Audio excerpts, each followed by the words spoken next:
شروع کرتا ہوں اللہ پاک کے پاک نام سے جو رحم کرنے والا اور کرم کرنے والا ہے۔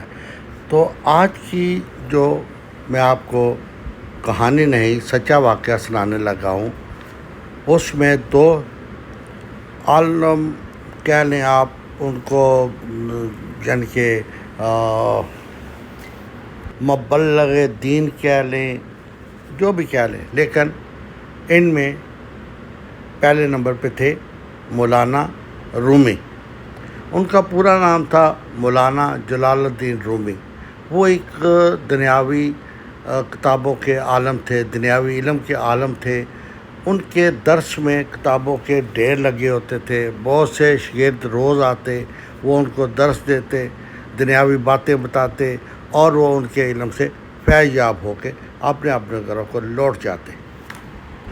دوسری طرف شاہ شمس تبریز، جو کہ دنیاوی علم کے علاوہ روحانی علم بھی رکھتے تھے، تو وہ اپنے مرشد حضرت شیخ کمال الدین کے حکم کے مطابق مولانا رومی کے مکتب میں پہنچے۔ اس وقت مولانا رومی اپنے شاگردوں کو پڑھا رہے تھے، یعنی کہ درس دے رہے تھے۔ یہ جا کے وہاں کھڑے ہو گئے اور ان کو دیکھنے لگے، تو مولانا نے پوچھا، شاہ شمس تبریز نے مولانا رومی سے پوچھا کہ یہ کیا تم پڑھا رہے ہو؟ تو اب مولانا رومی کو تو پتہ نہیں تھا کہ یہ شخص کون ہے یا کیا اس کی طاقت ہے۔ انہوں نے سمجھا کہ عام سا بندہ ہے۔ انہوں نے کہا بھائی اور یہ قیاس و وہم اور استدلال کی کتابیں ہیں، یہ تم نہیں سمجھتے، یہ گفتگو تمہاری سمجھ میں آنے والی نہیں، یہ عقل مندوں کی باتیں ہیں۔ یہ بات کیا کہ وہ پھر اپنے شاگردوں کو پڑھانے لگے، تو شاہ شمس تبریز نے ان کی چند کتابیں اٹھا کے ساتھ پانی کے حوض میں پھینک دی۔ تو جب یہ ان کا ایکشن دیکھا تو مولانا رومی سخت غصے میں ہو گئے۔ غصے پہ قابو پاتے ہوئے انہوں نے کہا، اے جاہل انسان، یہ تم نے کیا کیا؟ تم لگتے ہو بالکل نادان ہو، تم نے میری کتابیں پانی میں پھینک دی، اب تو یہ تم نے علم کا خزانہ ایک ضائع کر دیا۔ تو مولانا جو تھے رومی، وہ ابھی سمجھو کہ مزید طیش میں آتے، تو شاہ شمس تبریز نے پانی میں ہاتھ ڈالا اور کتابیں نکال کے باہر رکھ دی۔ تو مولانا رومی نے دیکھا کہ نہ تو ان کا ہاتھ پانی سے بھیگا اور نہ ہی وہ کتابیں خراب ہوئیں۔ وہ بڑے حیران رہ گئے۔ تو اب ان کی باری تھی سوال کرنے کی، تو انہوں نے شاہ شمس تبریز سے کہا کہ یہ کیا ہے؟ تو شاہ شمس تبریز مسکرائے اور کہا کہ یہ وہ علم ہے جو تمہیں نہیں پتہ، کیونکہ تمہارے پاس دنیاوی علم ہے، میرے پاس روحانی علم ہے۔ روحانی علم دونوں جہانوں میں کام آتا ہے، لیکن دنیاوی علم جسے تم کہتے ہو علم، وہ صرف قبر کی دیواروں تک ہی کام آتا ہے۔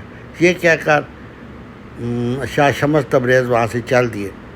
تو مولانا رومی اب سمجھ گئے تھے کہ یہ کوئی عام انسان نہیں۔ وہ ان کے پیچھے بھاگے اور جا کے ان کو پکڑ لیا اور کہا کہ آپ مجھے اپنا مرید بنا لیں۔ تو شاہ شمس تبریز نے بھی حیل و حجت نہیں کی اور کہا کہ ٹھیک ہے، میں تمہیں اپنے مریدوں میں شامل کرتا ہوں، کیونکہ اصل میں ان کے جو مرشد تھے حضرت شیخ کمال الدین، ان کے حکم کے مطابق ہی تو شاہ شمس تبریز مولانا رومی کے درس میں گئے تھے، تاکہ ان کو دنیاوی علم کے علاوہ دین کا علم بھی اور دوسرے جو ہے معرفت کا علم بھی ان سے بھی روشناس کرایا جا سکے۔ اب وہ دونوں بیٹھ کے دن رات دینی اور معرفت کے علوم پہ ڈسکس کرتے رہتے، جس کی وجہ سے مولانا رومی کی گھریلو زندگی متاثر ہونے لگی۔ تو شاہ شمس تبریز نے یہ محسوس کیا کہ اگر میں یہاں چند دن اور ٹھہرا تو مولانا رومی اپنے گھر کی بجائے زیادہ وقت اس بحث مباحثے میں گزار دیتے ہیں، جو کہ ان کی گھریلو زندگی کو تباہ کر دے گا۔ حالانکہ کیونکہ اسلام میں گھریلو جو ہے آپ کی ذمہ داریاں، وہ بھی ایک قسم کا دین ہے، آپ کی ذمہ داری ہے کہ آپ اپنے بال بچوں سب کا خیال رکھیں، صرف یہی نہیں کہ آپ عبادت میں لگے رہیں یا ڈسکس ہی دین کو کرتے رہیں۔ تو اس لیے ایک رات شاہ شمس تبریز اچانک بغیر ان کو بتائے مولانا رومی کو وہاں سے نکلے اور سب سے پہلے وہ شام چلے گئے۔ شام میں کیا کیا وہاں سے ہمیں نہیں علم کہ ان کو حکم ہوا یا وہ وہاں سے کیوں چلے، لیکن وہاں سے وہ چلے اور سیدھا ملتان میں آ کے قیام کیا۔ ملتان میں قیام کی اصل وجہ دین اسلام کی خدمت اور اشاعت تھی، تو یہاں ان کے مریدان ہزاروں نہیں لاکھوں میں بن گئے اور دن رات لوگ آتے، اسلام قبول کرتے اور ان کے اچھے اچھے عقائد سے فیضیاب ہوتے۔ تو انہوں نے تو ملتان میں سمجھے کہ ایک اپنی ڈیرا بنا لیا، اور اسی طرح وہ 1165 سے 1276 تک وہیں رہے، جب تک کہ وہ اللہ کو پیارے ہو گئے، اور پھر 1330 میں ان کے پوتے نے ملتان میں یہ جو اس وقت مزار موجود ہے وہ بنوایا، اور یہ اب آج تک لوگ وہاں جاتے ہیں، حاضری دیتے ہیں، دعائیں کرتے ہیں، منتیں مانگتے ہیں، یہ سب کچھ۔ تو ادھر دوسری طرف مولانا رومی جو تھے، جب انہوں نے دیکھا کہ شاہ شمس تبریز وہاں سے چلے گئے ہیں، تو ان کو یہ نہیں پتہ تھا کہ وہ ناراض ہو کے گئے ہیں، خوش ہو کے گئے ہیں، کوئی بات بری لگی ہے، وہ بہت دکھی تھے۔ تو دن رات وہ انہوں نے اپنے بیٹے سے کہا کہ جاؤ ڈھونڈ کے لاؤ شاہ شمس تبریز کو، لیکن وہ وہاں ہوتے تو ملتے۔ تو پھر انہوں نے، بات تو یہ ہے کہ وہ بھی ایک عالم فاضل تھے، یعنی کہ، اور وہ اپنا مشن تبلیغ اسلام اور لوگوں کی اصلاح کا کیسے بول سکتے تھے، لیکن وہ بہت رنجیدہ تھے۔ تو مرتے دم تک ان کی یہی خواہش رہی کہ وہ شاہ شمس تبریز سے پھر ملاقات ان کی ہو سکے، لیکن یہ نہیں ہوا۔